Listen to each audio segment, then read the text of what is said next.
Here we go. We have a few more logging on. So we'll wait just a few minutes. Hey, Andy, really quick, I'm going to take my cue from you when you're done. Okay.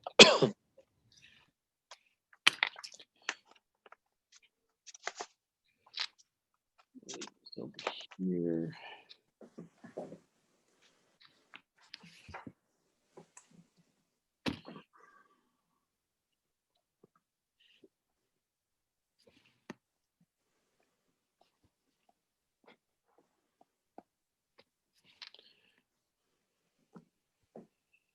I see that Marshall's on. Not that guy. Yeah, can you believe it?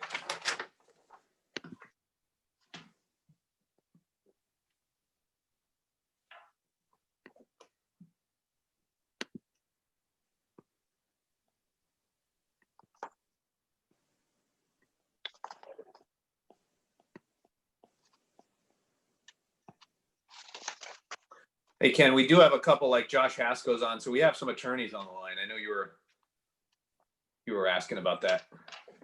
Yeah, there's a bunch of them I can see already. Yeah.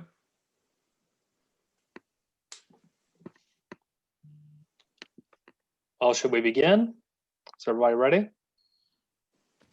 Yep. Yes. Robert? Okay. Well, welcome everyone. My name is Chad Sloss. I'm the CEO with the National Equipment Finance Association. I'm pleased to be joining you today. This is day one of our four-day series of the 2020 National Equipment Finance Association Virtual Symposium. Special thanks to our co-chairs who organized our event for us, Stephanie Hall and Andre Clifford with Bank Financial. Without their guidance and leadership, the program and this whole series would not have been organized.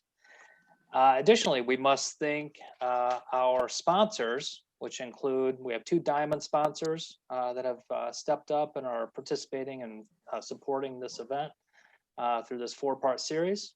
Those include Bank Financial and Providence Equipment Finance. Our gold level sponsor is Financial Pacific Leasing. And our silver level sponsor is New Lane Finance. I'm going to introduce briefly our moderator today, Robert Hornby. He will be moderating our panel discussion with our esteemed panel of lawyers. With that, I'm going to turn it over to Robert. Thank you. Thanks, Chad. I appreciate it. And good afternoon, everybody. Thanks for attending. I'm Robert Hornby from the law firm of Chiesa, Shahinian, and John Tomasi. I wasn't going to make Chad say that, but in case you hadn't guessed it from the name, we're located in New York and New Jersey. And we're very excited to be here today for the first virtual funding symposium. And we're the very first panel, and we're very excited about that as well. And hopefully, since we're the guinea pigs, you'll bear with us. We're learning as we go as well. But we do appreciate it, and I wanted to welcome everybody on behalf of the NEFA Board of Directors as well. We're excited. We're excited to do this and to get back to business. I know it's not the same as having these in-person conferences, but we're going to do the best we can, and it's great to get back together, even if we can't see all your faces at the same time. One of my very good friends in NEFA, who's a non-lawyer, always comes to these legal discussions, and he says to me at the end, I come to these things and you just scare the hell out of me. So that is not what we're here to do, guys. We're not here to scare the hell out of you. We do, though, want to give you an update, because even though this pandemic has been gripping the world and we all know that it's affected the industry, there's legal issues that have been going on that are very important and are going to affect us all at the state level, at the federal level, and even in the bankruptcy context. So I'm going to introduce the panel very briefly here. I'm going to let them get going, but and tell you what they're going to talk about. Everybody, I think, knows Andy Alper from the Franzel Law Firm in California. Andy is going to cover for us the topics of the truth in lending legislation at the state level. And as you guys know, 1235 in California was passed, effective, but because of regulations, it hasn't gone into effect. But guess what? It's happening. So he's going to give us a blow-by-blow of that. We also have Martina Ryder-Porter from the Hemmer Russo Law Firm, also in California. And Martina is going to talk about something very, very important, which is the effect that this pandemic has had on the court system and your, pre-judgment rights out there, because there are some things that you need to know. So she's going to give us that summary. And then last but not least, of course, is Ken Peters from Dressler and Peters. And Ken is going to talk about another very important topic, which is the change in the bankruptcy code, and specifically subchapter 5, which deals with small business bankruptcies and sort of a rocket docket. So these are all going to be very important topics. We got a lot to talk about.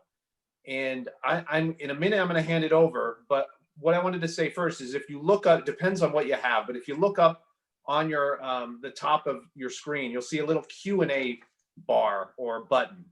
Okay, that is going to be something I'm going to be monitoring throughout. And I know usually with these legal forums, we have a back and forth. It's great. We discuss issues. It's just a little bit more disruptive here, and we really can't do that.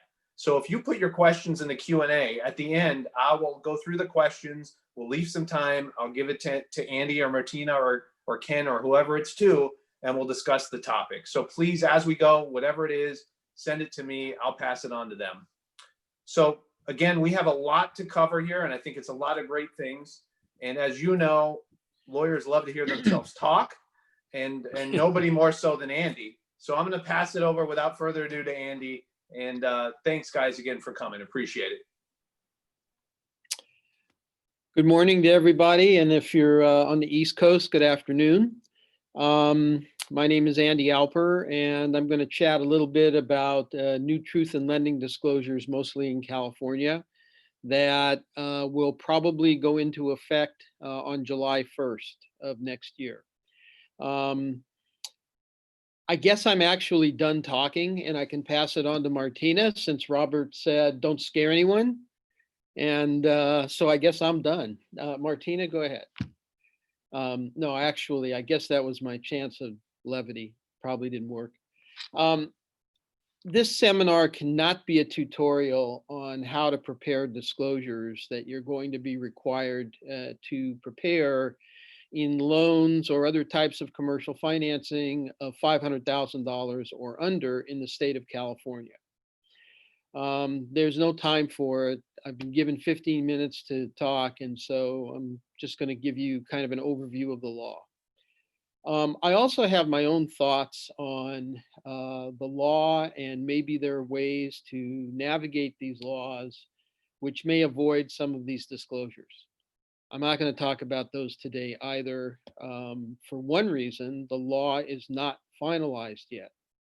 At the current time, well, let me go back. This law was actually passed in September of 2018, but it doesn't go effective until the Department of Business Oversight, which is the regulatory body in California, makes the regulations as to how to navigate the law. The law was very general, not too specific, and there were numerous questions and issues that came about as a result of the law. And so since 2018, there have been many comment periods with the Department of Business Oversight as to how to deal with these disclosure laws. You have had at least 34 associations, lawyers, and companies that commented on the laws as they've gone, including the Equipment Leasing and Finance Association, the International Factoring Association, the Innovative Lending Platform. Everybody's, the fintech companies, everybody's been weighing in because it affects everybody making loans in California of $500,000 or less. So they've gone through various comment periods. The last comment period is supposed to end on October 28th. And if no one requests a hearing to air out comments with the Department of Business Oversight, the law will become, it'll be essentially passed, so to speak, with all the regulations in place as of January 1, but will not be enforced until July 1 of 2021. So that's kind of the target date right now. If there's a hearing, and the time is delayed from January 1st, then that July 1 date will get extended by the days in which the January 1 date has come and gone. So let's say it goes effective, so to speak, on January 15th, then July 15th will be the effective date when the loan, when it has to be enforced. So that's kind of the introduction with respect to what's going on with the disclosures. Now, the whole idea here was to make it more apparent to recipients of commercial financing as to what they were being charged. And so through what was called Senate Bill 1235, the legislature enacted laws to make California recipients have to get disclosures on transactions under or equal to $500,000. So those entities that will be, or those kinds of loans that will have to make these disclosures are asset-based lending transactions, factoring, open-end transactions, open-end meaning like a line of credit where you draw from time to time. Closed-end deals, a closed-end transaction is one where there's a loan made, there's a term, you're done, that's it.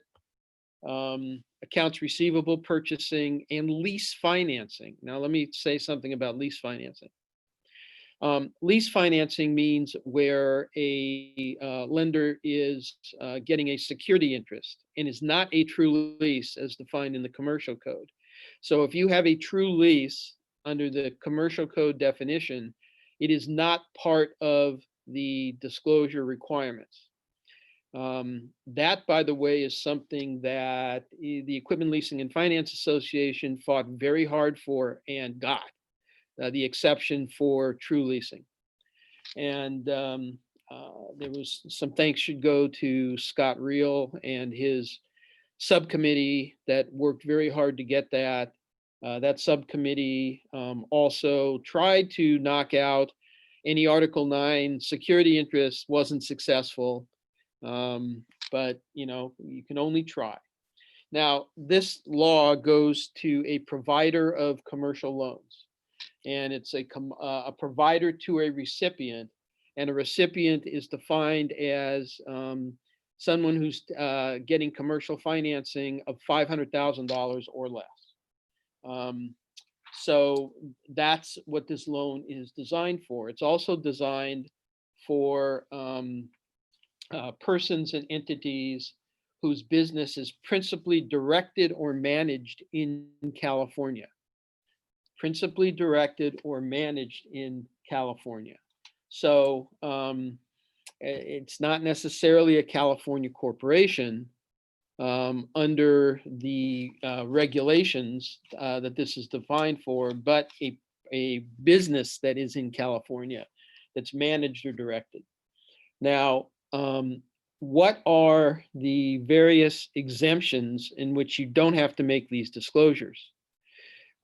If you're a depository institution, meaning a bank, a savings and loan, a credit union, but it does not include a bank subsidiary that does not take deposits. So, if you are a bank subsidiary, you've got to make the disclosures unless you're a depository institution or fall into another exemption. An exemption has nothing whatsoever to do with having a commercial finance lender's license in California. That's totally different law, has nothing to do with it. Another type of exemption is if the transaction is secured by real property or a mortgage. Of course, in California, we really don't have mortgages, but they're still out there in the world. Certain commercial transactions involving vehicles are excluded if you're a dealer. If you're regulated under the Farm Credit Act, you're excluded. Individuals and companies that make no more than one loan or commercial transaction in a year in California. It's really a 12-month period, but I just called it a year. Or if the company makes 5 or fewer loans that are incidental to their business. Now, that incidental to the business thing has caused problems with everyone, because there was no definition when they had that same exemption in the commercial lender's license law as to what incidental and for a business means. And so I've kind of made my own interpretation of it, right or wrong. Let's say that there's no John Deere credit, but John Deere decides it's going to sell a tractor. Its buyer can't pay cash. They decide they're going to make it a loan. Their business isn't making loans, it's selling tractors, and therefore I would consider that incidental to the business. That's still to be determined. Now, an interesting thing is that New York has a similar law that's pending right now, and it's sitting on Governor Cuomo's desk. That law is Senate Bill 5470-B and Assembly Bill 10118-A. So it's ready to be signed, and it's a copycat of the California law, except one area where it isn't a copycat is it says that anyone who's making 5 loans in New York is exempt, 5 loans or less. It's not incidental to their business. They don't have the 1 loan thing. It's just 5 loans or less. So that is not a copycat. That's probably a little better for lenders. But it isn't law yet. Probably will be law in the future. And I'm not really going to say anything more about that since I don't have time to anyway. But for the most part, it's a copycat of California. Now, what are you supposed to do? Well, you're supposed to prepare these disclosures that must be disclosed at the time of extending an offer to the recipient. So it's before you enter into any transaction, you have to fill out these disclosure forms. And the disclosure form, says at the top that it's an offer. And at the bottom, it's also got some language on it too. And you need the recipient's signature. Now, what are you supposed to do in these disclosures? You're supposed to indicate what the total amount of funds are that are provided, the total dollar cost of financing, the estimated term, the method, frequency, and amount of payments, the description of any prepayment policies you may have, and then the total cost of financing expressed as an annualized rate. Now, that's going to really differ if you're a factor as opposed to a closed-end transaction. And I'll just briefly talk about that in a few moments. So where are you going to find the law? Well, the law is in the California Financial Code sections 22800 through 22805. So that's where the law is. But the regulations, which go pages and pages and pages, are in the Code of Regulations, California Code of Regulations, Title 10, Chapter 3, and there's sections 2057 through 3026. And there are 33 pages of very small print of regulations as to the how-to. And they go anywhere from font size and various disclosures. Some of the disclosures are 10 points, some are 12, some are 16 points.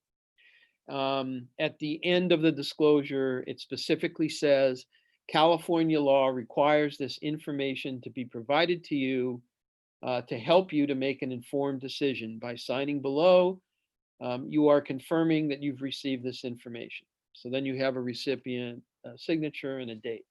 And then, and only then, can you enter into a transaction after they know what the terms are. So this isn't a concurrent form that's to be provided. A broker can't go out there and say, okay, well, here's what we think we're getting for you. Can't do that. The broker can only present the disclosure form with the rate. So that's different. And, when you're talking about, well, what's the terms? It's expressed in years and months, with remaining days expressed as a portion of a month. So for example, it's 30 days in every month, 360 days in every year. Guess there's a lot of leap years. 400 days then would be 1 year, 1.33 months. So that's your term. And the rate is expressed in interest to the nearest 10 basis points. And where do you get the rate? It's the same thing as if you were making a commercial loan. You go to the Truth in Lending laws, which are in Part 12, Code of Federal Regulations, Part 1026, in order to find how to express your interest. So, you're not going to have add-on interest. You're not going to have other kinds of interest. It's going to be exactly how it's expressed in consumer transactions. Electronic signatures are allowed, but you have to follow the protocols in the regulations in order to have electronic signatures on the disclosures. And what you do is you go to these California Code of Regulations, and at Regulation 2061, it will talk about how to make the disclosures in a closed-end transaction. A closed end, again, 36 months, 300,000 is the loan amount, and you make monthly payments of X dollars, and that's it. If it's an open-ended transaction, some kind of line of credit, then you go to 2062. And what you're going to see is they're going to tell you in the Code of Federal Regulations how to set it up. And in fact, they even have an exemplar in the Code of Federal Regulations. The California Code of Regulations. And they show you how to do it.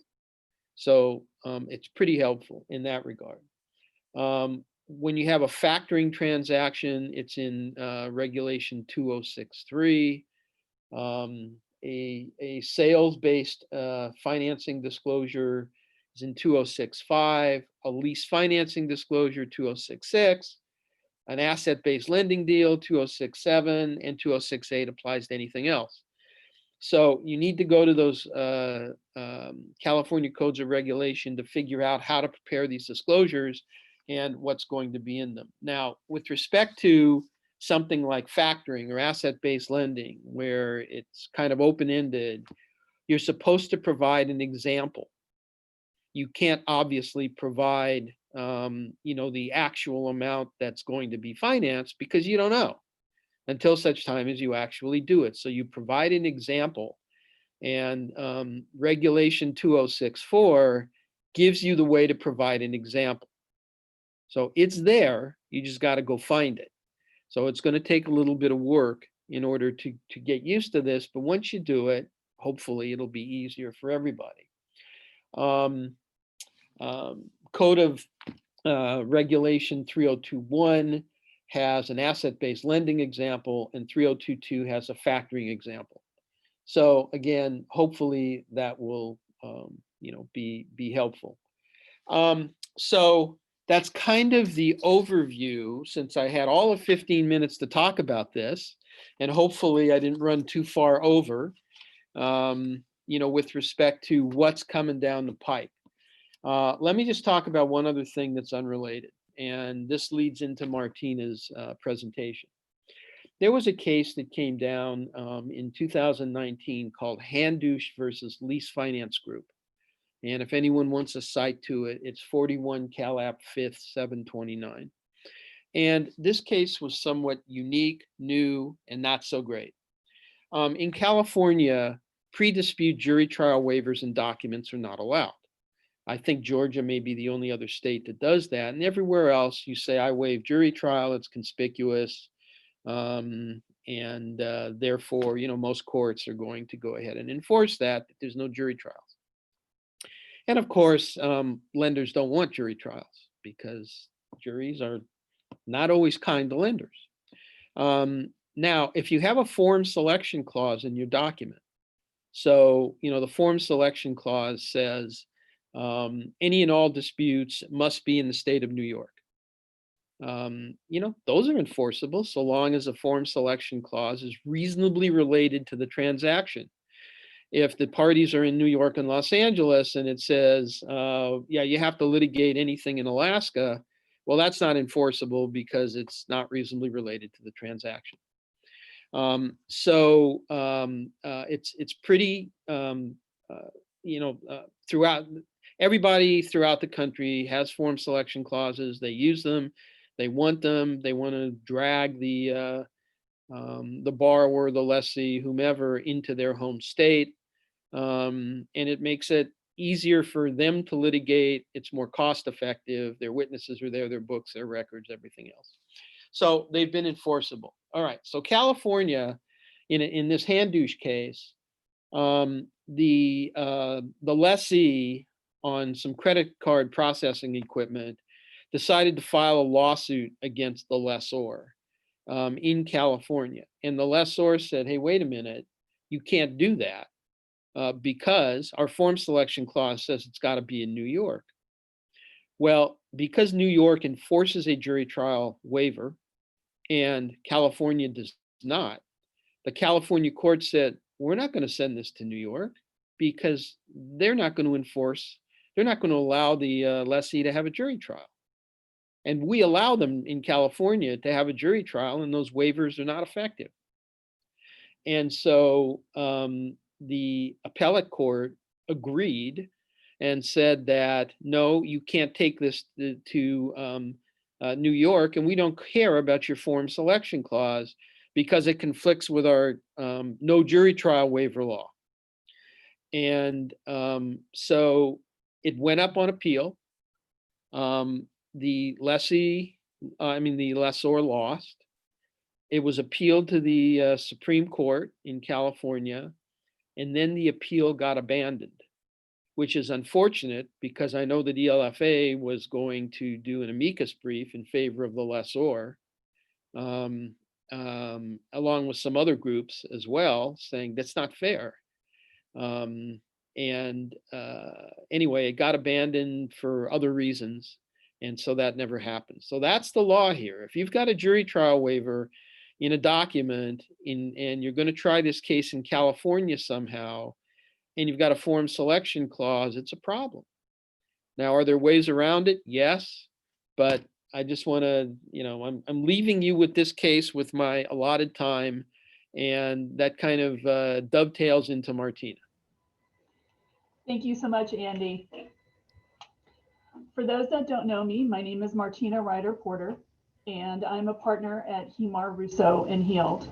Our firm practices commercial and business litigation as well as bankruptcy throughout California and has done so for almost 40 years.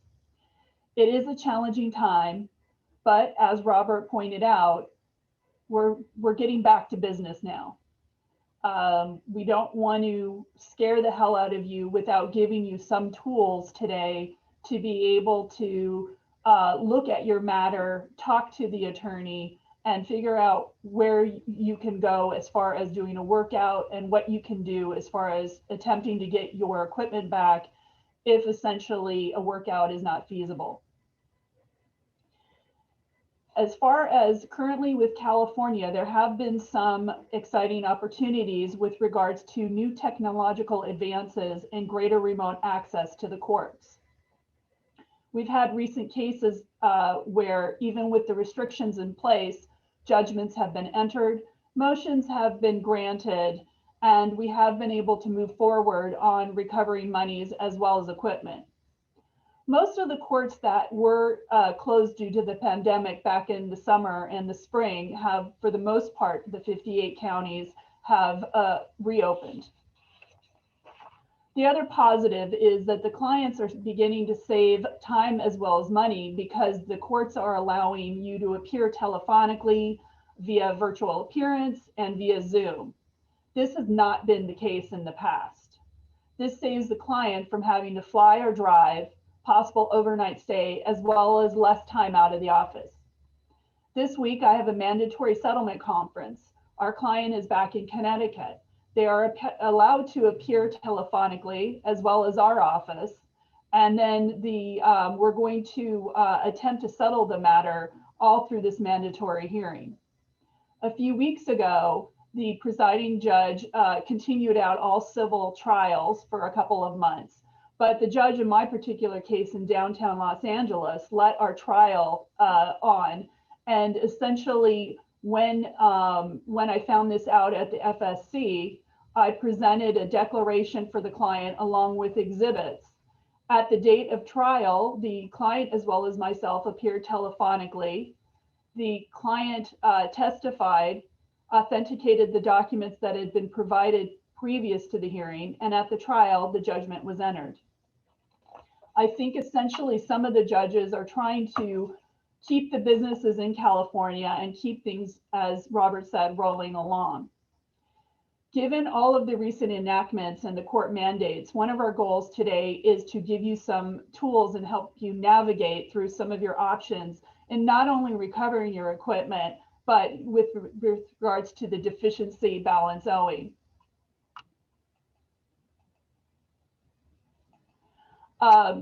Feel free to contact me with any questions or comments you may have with regards to the subject matter or any of the 58 counties in California with regards to your deficiency balance in your equipment.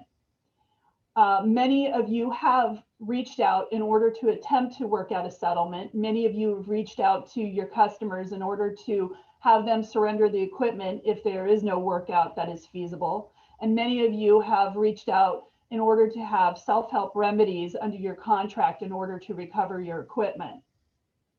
Having been practicing law here in California for commercial and business litigation, as Robert said, I must have been practicing since I was 10 years old. We have seen quite a lot as far as prejudgment remedies. With regards to prejudgment remedies, essentially what that means is you don't have to wait till the time of trial or the time of your default judgment in order to attempt to get your equipment returned, or in an attempt to at least leverage yourself through a writ of attachment to have the monies be there at the time of the trial or the judgment being entered. So with the focus being on getting back your equipment, you've tried everything, you call the attorney, and essentially in the state where they are, such as California, you would do what's called a writ of possession. So a writ of possession is a fancy way of saying an application to the court where the court hears your matter and the court sets the hearing date 16 court days after you have been served with the summons and complaint, as well as the notice and application for writ of possession.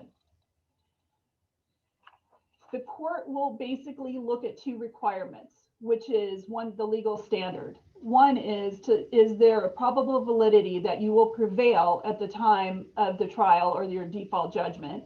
And the second is to post an undertaking or a bond.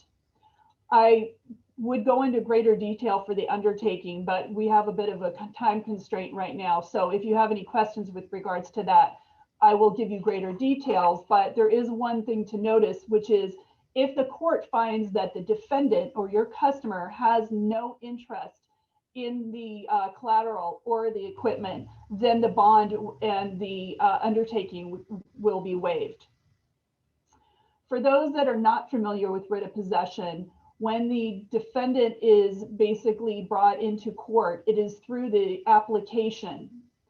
It essentially happens after a complaint has been prepared. Your attorney will actually usually prepare your writ of possession after discussing it with you, so that the writ of possession is filed immediately after your complaint, and they're both served at the same time as your complaint. Your job with your attorney is to provide the attorney with some important information so that they can draft the application and the notice. One of the things is to provide them with a contract stating the commercial terms that was agreed upon and signed by all parties, the address where the equipment and the customer is, that you have submitted a request for the equipment and it has to surrender the equipment and it has been refused. The fair market value of that equipment, a filed UCC or a DMV registration, and a full description of the equipment. There's also a statement that there is no, there's a tax, it's not, you have not received it as a result of a tax assessment or a fine. But the key to this is your description of the equipment.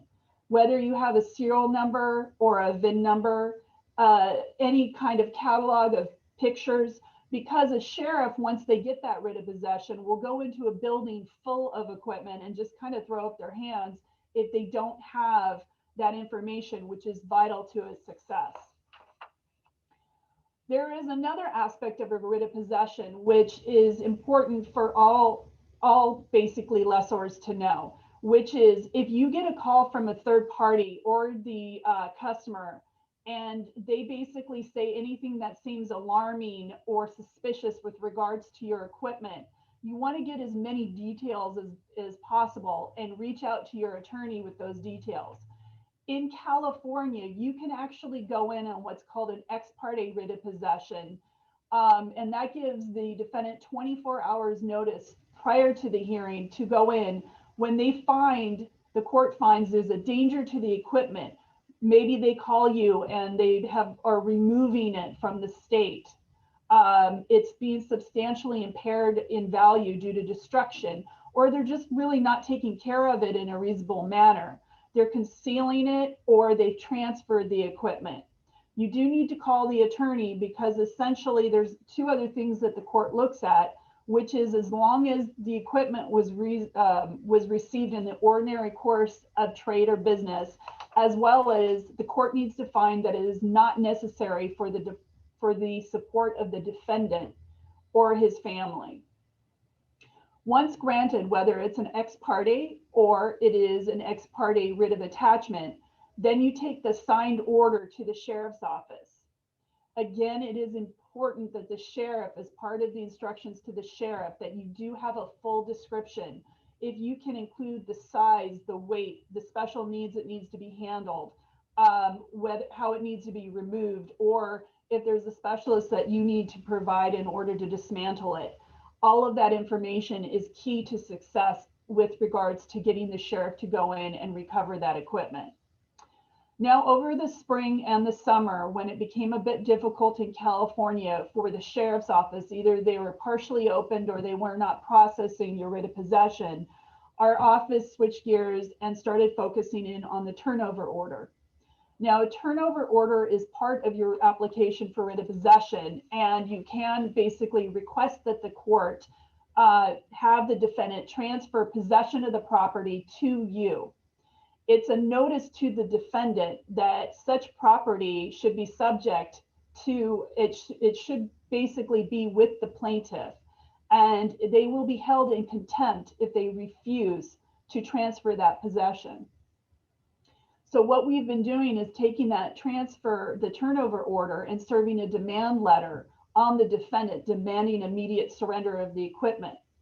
If there is no response from the defendant, then you can set a hearing for an OSC. The most recent hearing we had, the defendant appeared and the court really held him to task as to why they hadn't immediately surrendered it. So all of the other attempts to get their attention had failed. This hearing, actually, he started to have to explain as to why he wasn't immediately turning it over. If they further refuse to do that, then the court, then you can set a hearing for contempt, OSC rate contempt, for them to describe why they haven't turned it over. Or if they fail to further appear, then the court at the OSC rate contempt will be able to basically issue a bench warrant against that defendant, as well as monetary fines. So if they appear at that OSC, like one recently where they failed to appear, a bench warrant was issued against them. Now, most prejudgment remedies, such as writ of possessions, have been set approximately 2 to 4 months out by the court. Recently, the Los Angeles Superior Court, Writs and Receivers Department, of which there's 3 or 4 judges, had a meeting where you could attend it as an attorney, and they set out all of the requirements that they look for.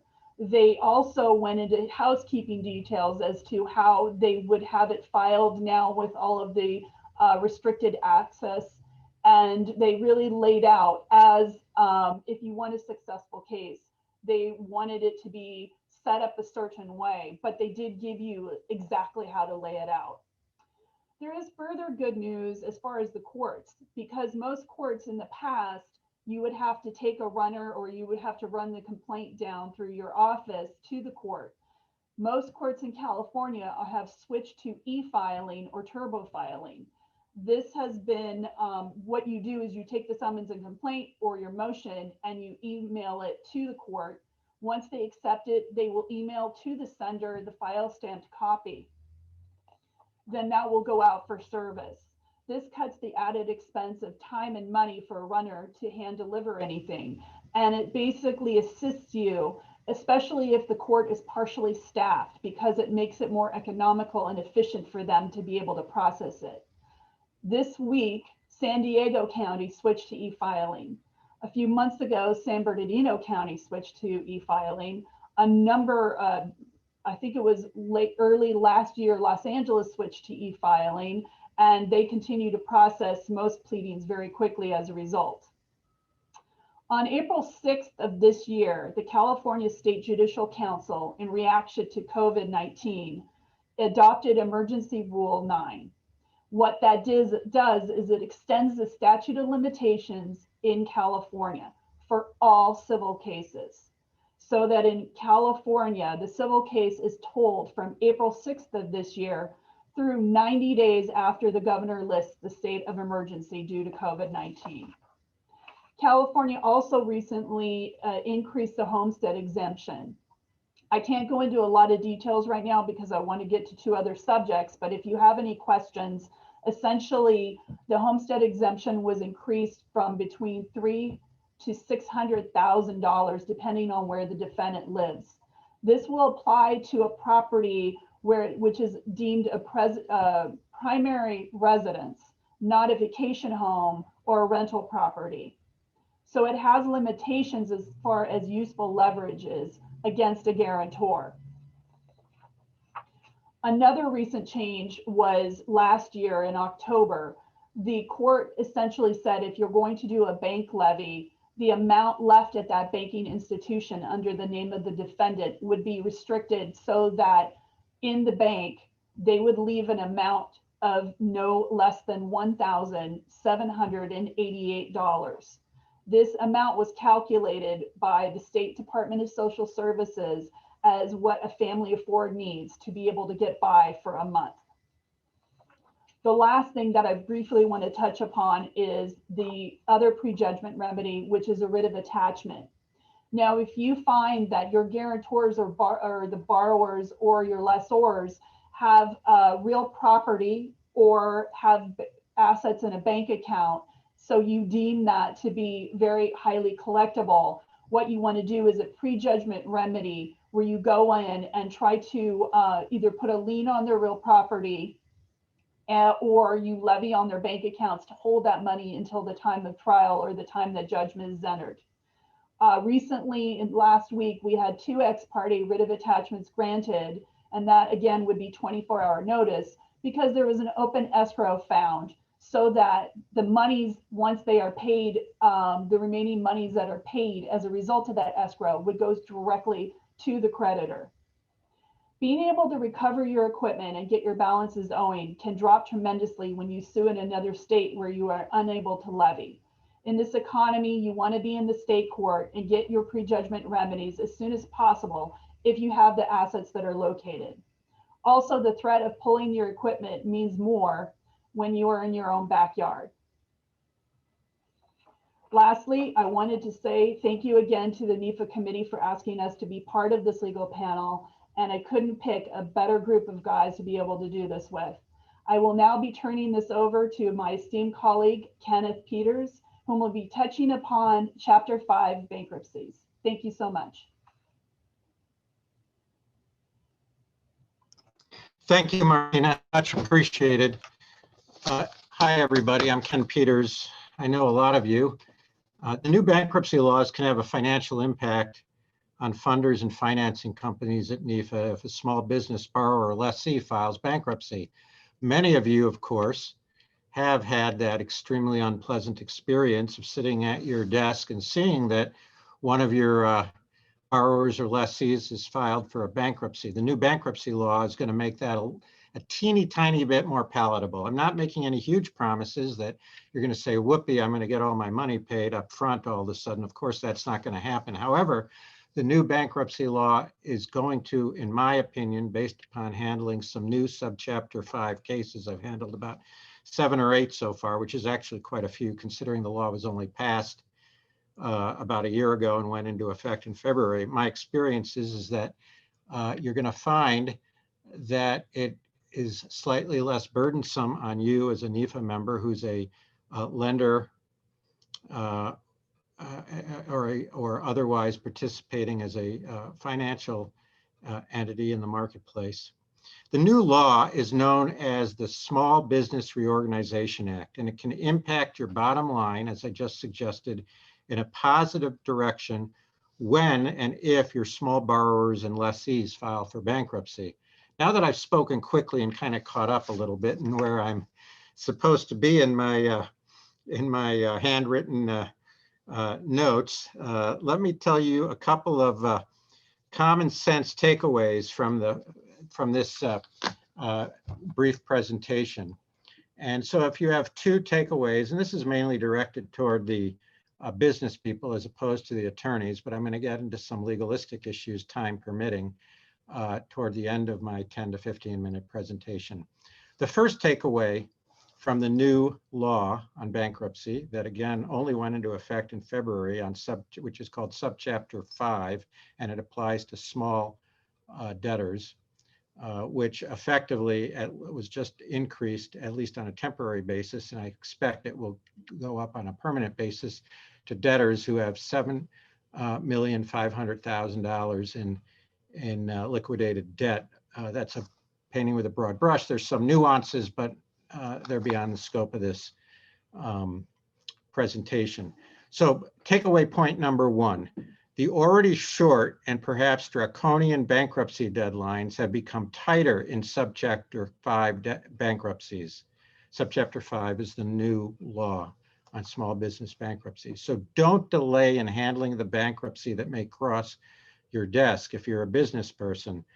Likewise, if you want the advice of an attorney in handling a bankruptcy, you should call your attorney promptly. Again, don't delay. That's probably the most important practical common sense advice I can give any of you, because even under the old law, people sometimes lost money, left money on the table because they didn't handle everything expeditiously. Bankruptcy, in my experience, is much less forgiving in filing stuff late than the regular civil litigation process. As an example of the new law, I just received a new order from September 17. So what is that? 13 and 7, 20 days ago, from the District of Delaware, where I have a few cases, setting proof of claims deadlines automatically a mere 60 days from the date of the bankruptcy filing. This is new, unprecedented, and different. And there are going to be attorneys out there who are going to commit legal malpractice, perhaps, because they don't catch that. And they're going to be business people who are furious with themselves because they didn't jump on the subchapter 5 bankruptcy cases quickly. So don't delay in filing your proofs of claim and otherwise addressing the bankruptcy that crosses your desk. Now, the second and final takeaway point that I think is very important based upon the experiences that I've had is that the new subchapter 5 of the Bankruptcy Code creates a new type of bankruptcy trustee called a subchapter 5 trustee.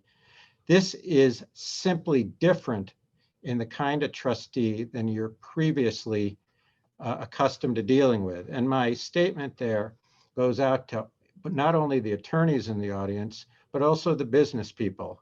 Because in my experience, trustees in the past, whether it's 7 or another code section, another chapter section of the bankruptcy code, blow you off. A lot of them don't return calls, even if your name is in the firm or whatever. they just blow you off completely. So my second takeaway is to put some effort into working with the unprecedented new Chapter 7-5 trustees to obtain a result in the bankruptcy that is favorable to you. Cooperate and be nice to the new Subchapter 5 trustees. The new code specifically states that one of their purposes is to facilitate a consensual plan of reorganization. They care. They want to get retained again. They want to make money. And the best way for them to fulfill their duties, get retained again, and make money for themselves is to facilitate a consensual plan of reorganization. As a result, in my experience to date, they are much more likely to be cooperative with you. Also, I'm going to skip some of my notes here because, in fact, I'm going to skip about half of them because I just gave you the two most important takeaway points already. Let me discuss, for context, the situation with Chapter 11. Everyone here today with experience in Chapter 11 bankruptcy cases knows that Chapter 11s are often bad for you as a lender, as a NEFA member. They're almost always bad for you. Not always, but usually. And likewise, believe it or not, they are also often very bad for the small borrower, for the small business that files bankruptcy. There are a lot of good reasons not to file bankruptcy, that the small guy who you think is screwing you really didn't want to file bankruptcy because the process screws him or her or it in a Chapter 11. They are almost too expensive for the monetary stakes involved, take an excessively long time to get resolved, and at the end of the day, from the American Bankruptcy Institute statistics, ballpark, only a quarter of current small business cases even result in a confirmed plan, which is one of the reasons, those factors are one of the reasons that Subchapter 5 was, after extremely diligent, long, thorough, comprehensive study, enacted. Chapter 11 was, of course, designed for large corporations with extensive operations and complex capital structures, not small enterprises like the ones most of you finance. The model for Chapter 11 was the publicly traded manufacturer, not the local restaurant, the doctor offices, the hair salon, the nail salon, the machine shop, the small trucking company, the gym, or other small business to which many of you make loans and to many of you attorneys in the audience have to deal when your client ends up calling you about a bankruptcy. Let me skip most of what was gonna say. Let me skip just a second here, if you indulge me for one moment. I'm going to skip some of the history, although it's very interesting, and I'd be delighted to talk ad infinitum if you find this topic fascinating, scintillating, and much more important than watching anything on TV.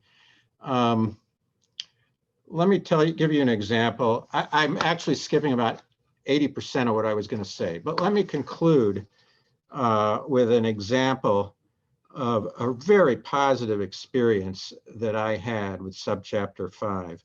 That's unusually positive, but it gives you a sense of the power of Subchapter 5 to put slightly more money in your pocket, no promises of great windfalls, but slightly more money in your pocket and be slightly less frustrating. So, in a Southern Mississippi case filed in Gulfport on July 31, 2018, the debtor in our case elected to proceed on April 13, 2020 with Subchapter 5. In other words, more than a year and a half after they filed their 11, this small business converted essentially to a Subchapter 5. I'm not going to get into the law and all the new cases out there on whether or not you can do that. It's very interesting, but that's a topic for more of a pure legal discussion. A Subchapter 5 trustee was appointed a mere 4 days after the debtor officially decided to convert to the case. And then 1 month later, the U.S. trustee had objected to the conversion to Subchapter 5. 1 month later, the bankruptcy court judge in Mississippi said, no, you debtor can go ahead in a subchapter 5. The court then set a planned deadline date, absolute drop dead of a mere 60 days for the debtor to file a small business plan. This is in a case that had been sitting around and languishing for almost 2 years. Objections were filed against the plan and resolved with the help of extensive involvement of the new subchapter 5 trustee, who I found extremely helpful, and the case would not have been positively resolved without her help. So from the debtor electing to proceed on a subchapter 5 on a case that had been sitting around just collecting attorney fees, which of course as an attorney we were delighted and happy to collect, had been sitting around for 1.5 years, and but from conversion to plan confirmation ended up being 5.5 months. The client is going to be paid in full plus almost all of its attorney fees, and payments start in about 2 weeks. Compare this to the previously lingering Chapter 11 and bleeding of my client through attorney fees prior to the conversion of the subchapter 5. Now, this case is an extreme example of a lingering case. In most cases will not be so positively resolved. I'm certain of that. And also it was filed in Mississippi, where the custom and practice is not conducive to pushing cases forward, because to my astonishment, they don't always or often even do first day motions. So not all cases are going to be so positively resolved, and the previous problems were because it was for a variety of reasons that were unique to that particular case. In conclusion, I'm skipping almost everything I wrote. In conclusion, you have an opportunity, because of the new law, to get slightly more money and have slightly less frustration, and probably will get slightly more money with slightly less frustration and a quicker resolution of small business bankruptcy cases than you previously had. And most importantly of all, don't delay in addressing bankruptcies that land on your desk. The time frames have become shorter. You snooze, you lose, and call and work with the subchapter 5 trustee. For those who found this to be just unbelievably fascinating, as do I, give me a ring. Thank you. Hey, Ken, and that was scintillating. And you have some questions. So people were engaged. So I'm just going to read you a couple questions and I'll add a little bit. We'll go with the first one, which is, this one is, we often ran across cases where we would take a wait and see attitude on the proof of claims. The issue would be on the determination of the value of the collateral. Do you think putting the value as TBD, to be determined, would be sufficient, or do you think that could cause other issues down the road? Well, it always can cause other issues down the road. With that said, it's a superb question. I don't see subchapter 5 as fundamentally altering the calculus. It just puts a little more pressure on you to make those decisions a little sooner. We, as attorneys and as business people, not infrequently have to address the issue of how to, and I don't want to use the word game the system because that would be totally inappropriate, but we have to determine how within the parameters of the system to value our collateral, whether, because there's often a wide range of values you can choose from, because it's a combination of objective professional opinions, but with a subjective element. You don't have really different calculus in subchapter 5. You just have to make your decisions quicker. And I would guess that you'll probably have more TBDs in terms of values, and wait till see what happens. I know that in our case, in the subchapter 5, where we had a very good result, we negotiated getting more money by having, once it was filed as a subchapter 5, we actually filed amendments twice to our proof of claim to increase the claim amount with the agreement of both the debtor and the subchapter 5 trustee. So the dynamics in the subchapter 5 are different, but the bottom line is, and I'm sorry I dragged the answer to the question out so long, is the same fundamental bankruptcy issues absolutely do apply. You're just under more pressure and you may want to have more TBDs. But before you do your proof of claim, I would talk to the subchapter 5 trustee and take the lay of the land, period. That's all I can really say. Not a firm answer, but that's the best I can do. Okay, two quick other ones for you, Ken, and then we have one more after that, a general one. And I think these are relatively straightforward, but on the election for subchapter 5, is that on the petition, or how would someone find out where subchapter 5 is? That's the first question. And then the second one is, how long do you have to challenge? Let's say somebody doesn't qualify for subchapter 5. How long do you have? And by the way, do you want to challenge that? Well, that's a very interesting question. The first answer is yes, it's on the petition. And the second answer is I don't know how long you would have to challenge a subchapter 5 filing. I would assume that that the case law that applies to the current challenging of definitions of who's a small business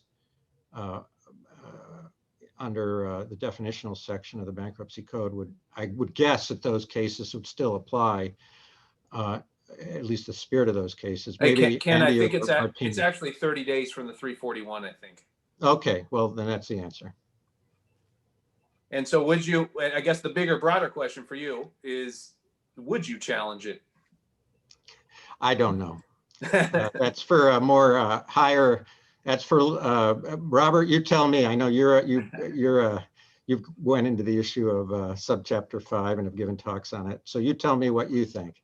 Yeah, I think it can move faster. It depends on your position in the bankruptcy, I guess, and what number in line you are. I think you have to be very careful because 11s can drag on and on and on.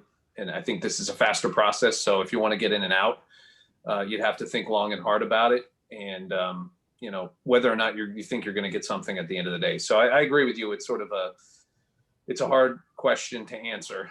And Andy or even Martina, we have a general one. I want to get to these. This is, it says it's slightly off topic, but I don't think so. This person is wondering, in light of COVID-19, how are most companies adjusting the time in which they begin collection actions? What have you guys seen? Martina, do you want to go first? No, Andy, you can go first. I'll go after. Okay, so what I'm seeing is many of my clients are doing deferrals and extensions right now.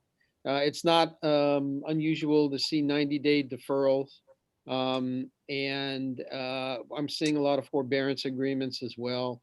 So I think that the collection actions are generally down as far as I can see. But what's going to happen is that after the forbearance periods and the deferrals are over with, I think we're going to be deluged with more bankruptcies and greater collection actions.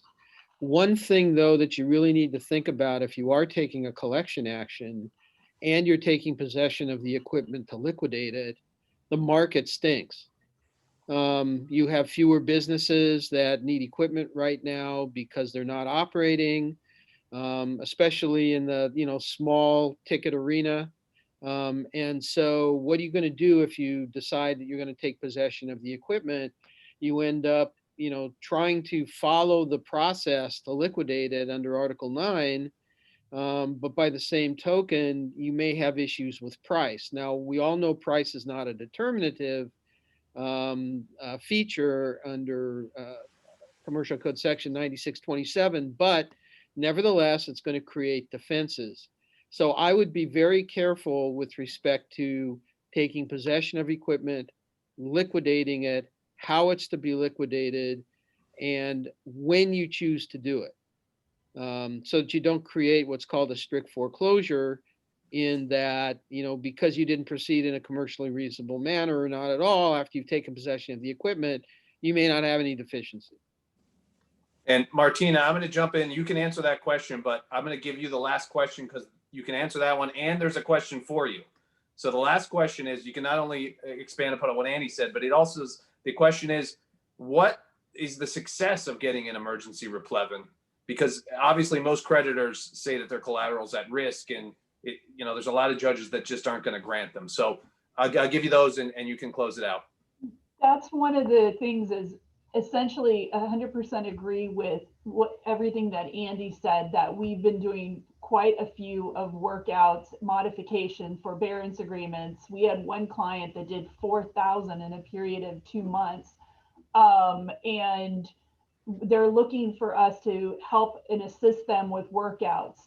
With relationship to the equipment, we haven't had an ex parte writ of possession. We switched gears a little bit to do the turnover order in order to bring the customer to the table, because that's one of the things there's been a problem. If you don't come to the table to do a workout, you're not coming to the table to do a modification agreement, you're not willing to basically discuss, then you've got to put pressure. The clients need to put pressure.